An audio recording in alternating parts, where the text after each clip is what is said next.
Hello दोस्तों। 27 साल तक इंसानी तरक्की की मिसाल रहा इंटरनेशनल स्पेस स्टेशन अचानक से 2 जून 2024 में सुर्खियों में आया।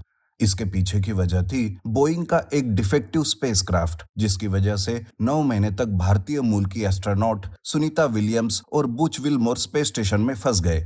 इन दोनों को इस समस्या से निकाला एलॉन मस्क की कंपनी स्पेसएक्स ने।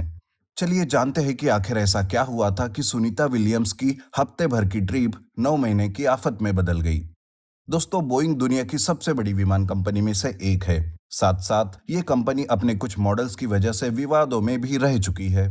नासा के स्पेस मिशंस को बोइंग कंपनी ही कंडक्ट करती है। इस बार भी इसका स्पेस मिशन समस्या की वजह बन चुका था, जिसमें सुनीता विलियम्स और बुच विल्मोर शामिल थे। जून 2024 में नासा और बोइंग का स्पेसक्राफ्ट स्टारलाइनर लॉन्च होने वाला था। इसे एटलस 5 रॉकेट से इंटरनेशनल स्पेस स्टेशन पहुंचना था। तैयारी में एक दिन पहले रॉकेट में फ्यूल डाला गया। दोनों एस्ट्रोनॉट लॉन्च के लिए तैयार हो गए, लेकिन करीब 3 कोशिश करने के बाद भी लॉन्च फेल हुआ, जिस वजह से लॉन्च आखिरी में टाला गया।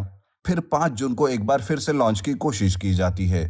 दोनों एस्ट्रोनॉट कैप्सूल में बैठते हैं और इस बार लॉन्च सफल होता है। कुछ ही घंटों में स्पेसक्राफ्ट इंटरनेशनल स्पेस स्टेशन में डॉकिंग की तैयारी करता है। ये इंटरनेशनल स्पेस स्टेशन धरती से करीब 400 किलोमीटर ऊपर ऑर्बिट में होता है, जो 27,600 किलोमीटर प्रति घंटे की रफ्तार से धरती के चक्कर लगाता रहता है।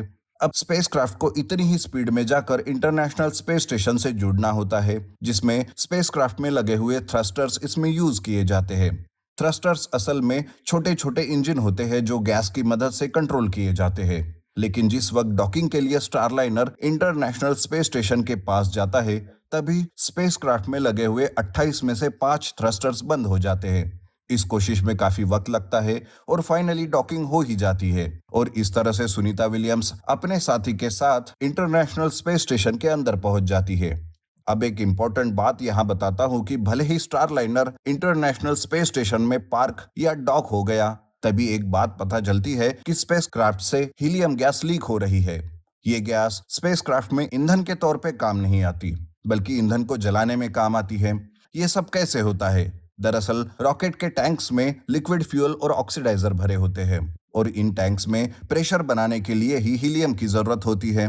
अब आप सोच रहे होंगे कि यहाँ जो गाड़ियां हम यूज करते हैं उसमें तो हीलियम का इस्तेमाल नहीं किया जाता। वो इसलिए दोस्तों क्योंकि हम धरती पे होते हैं और यहाँ प्रेशर बनाने के लिए एयर प्रेशर और ग्रेविटी की ताकत सफिशिएंट होती है। लेकिन स्पेस में ना तो हवा होती है ना ही ग्रेविटी, इसलिए वहां ईंधन को जलाने में हीलियम की जरूरत पड़ती है। स्पेसक्राफ्ट से हीलियम लीक होने से इंटरनेशनल स्पेस स्टेशन में डॉक हुए स्पेसक्राफ्ट में समस्या बढ़ गई, क्योंकि स्पेस स्टेशन से निकलते वक्त या अनडॉक होते वक्त भी थ्रस्टर्स की जरूरत पड़ती है, और बिना हीलियम के ये काम हो ही नहीं सकता। और अगर अनडॉक करने की कोशिश होती है तो बड़ी दुर्घटना भी हो सकती है। मतलब ये साफ हुआ कि अब स्टारलाइनर स्पेसक्राफ्ट का इस्तेमाल रिस्की हो गया था। अब आप सोच रहे होंगे कि नासा के पास इतना पैसा है तो उन्होंने नया स्पेसक्राफ्ट भेजकर उन्हें वापस धरती पे क्यों नहीं लाया? दोस्तों, ये काम भी इतना आसान नहीं था। दरअसल इंटरनेशनल स्पेस स्टेशन में टोटल 8 डॉकिंग पॉइंट्स होते हैं। इसमें से 4 डॉकिंग पॉइंट्स रशिया के हैं और 4 अमेरिका के हैं। रशिया के डॉकिंग पॉइंट्स पे अमेरिका के स्पेसक्राफ्ट फिट नहीं हो पाते हैं, इसलिए उनका डॉकिंग का चांस वहां नहीं बनता। अब बचते हैं अमेरिका के ही 4 डॉकिंग पॉइंट्स। इनमें से 2 डॉकिंग पॉइंट्स कार्गो स्पेसक्राफ्ट के होते हैं। ये कार्गो स्पेसक्राफ्ट वो होते हैं जिनसे इंटरनेशनल स्पेस स्टेशन में राशन और बाकी सामान को पहुंचाया जाता है। कार्गो स्पेसक्राफ्ट का साइज नॉर्मल स्पेसक्राफ्ट से बड़ा होता है, और इसीलिए डॉकिंग पॉइंट का साइज भी बड़ा होता है। इसलिए बचे अब 2 पॉइंट्स। इनमें से एक पॉइंट पर खुद स्टारलाइनर ही डॉक होकर है, और दूसरे में डॉक था स्पेसएक्स का स्पेसक्राफ्ट, जिनसे एक दूसरे मिशन के लिए कुछ और एस्ट्रोनॉट आए हुए थे। मतलब डॉकिंग के लिए कोई भी पॉइंट अब बचा नहीं था।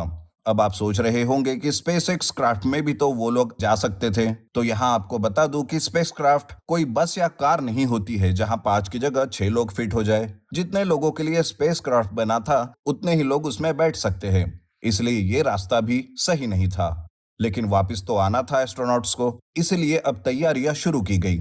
दरअसल इंटरनेशनल स्पेस स्टेशन की एक परंपरा जैसी हो गई है कि यह स्टेशन कभी भी खाली नहीं होता। मतलब एक ना एक एस्ट्रोनॉट इसमें होता ही है। एक बैच के एस्ट्रोनॉट्स तभी वापस आते हैं जब दूसरी बैच के वहां पहुंचते हैं। जब सुनीता विलियम्स जून 2024 में स्पेस स्टेशन पहुंची थी, तब वहां क्रू 8 का बैच मौजूद था और उनके साथ सुनीता विलियम्स का लौटना पॉसिबल ही नहीं था। लेकिन जब सितंबर 2024 को अगला बैच स्टेशन पर भेजा गया, तब इस क्राफ्ट में 2 एस्ट्रोनॉट कम भेजे गए, जिसकी वजह से स्टेशन से लौटते वक्त सुनीता विलियम्स और बुच विल्मोर को वापस लाया जा सके। और वो वक्त आ गया 18 मार्च 2025 में, जब दोनों एस्ट्रोनॉट्स क्रू 9 के साथ धरती पर वापस आ गई और इस तरह से समस्या खत्म हो गई। लेकिन असली समस्या अब शुरू हो सकती थी, क्योंकि लंबे समय तक स्पेस में रहने की वजह से सुनीता विलियम्स और साथी एस्ट्रोनॉट की मांसपेशियां और हड्डियों पर असर पड़ गया।